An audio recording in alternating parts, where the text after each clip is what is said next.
আসসালামু আলাইকুম। প্রিয় দর্শক, আপনারা সবাই জানেন যে ইরান এবং ইসরায়েল আমেরিকা যুদ্ধ চলছে।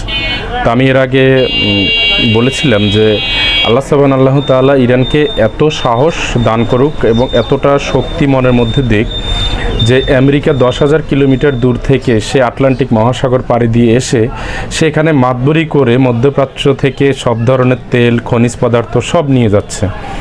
আর আমাদেরও মুসলিমদের মধ্যে কিছু মুনাফিক তাদেরকে সহযোগিতা করছে। তো প্রিয় দর্শক, আমরা নামাজ পড়ে মন থেকে ইরানের জন্য দোয়া করব যেন আমেরিকার 50,000 বা 40,000 সৈন্য এই মধ্যপ্রাচ্যে আছে এবং তাদের 20টি হোক 30টি হোক তাদের যেই রণতরী আছে আব্রাহাম লিঙ্কন সহ, যেটা তারা নিয়ে গর্ব করে, অলরেডি কয়েকটা ধ্বংস হয়ে গিয়েছে ড্রোন এবং মিসাইল দিয়ে।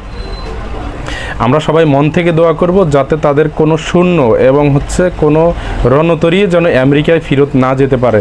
আমরা ইরানের জন্য এত পরিমাণ দোয়া করব যেন ইরানকে আল্লাহ এত পরিমাণ সাহায্য এবং সহযোগিতা করে থাকেন।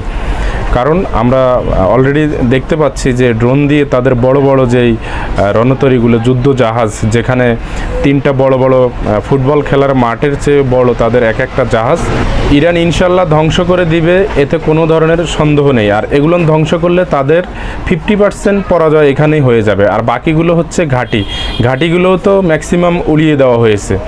এরপরও বাকি যেগুলো আছে সেগুলোকেও উড়িয়ে দেবে ইনশাল্লাহ।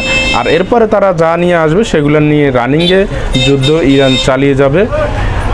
শোনেন, মারতে গেলে মার খেতে হবে, এটাই হচ্ছে সত্যি কথা। এখন ইরানে যে শুধু মারবে আর ইরানকে মারবে না, বিষয়টা এরকম না। ইরানের মানুষই হচ্ছে বেশি মারা গেছে। তবে মুসলিমরা মারা গেলেও সেটা অবশ্যই শাহাদাত বা শহীদ হওয়া, নিজের দেশের জন্য, জন্মভূমির জন্য নিজের জীবন যাওয়া, এটা আলহামদুলিল্লাহ এখানে বিপদের তেমন কোনো কিছু নেই।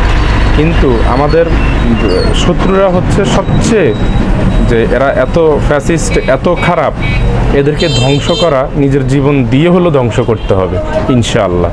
আমার ভিডিওটা আপনারা ভালো লাগলে শেয়ার করবেন এবং কমেন্ট করে আমাকে জানাবেন। নতুন নতুন ভিডিও পাওয়ার জন্য আমার পেজটা সাবস্ক্রাইব করবেন।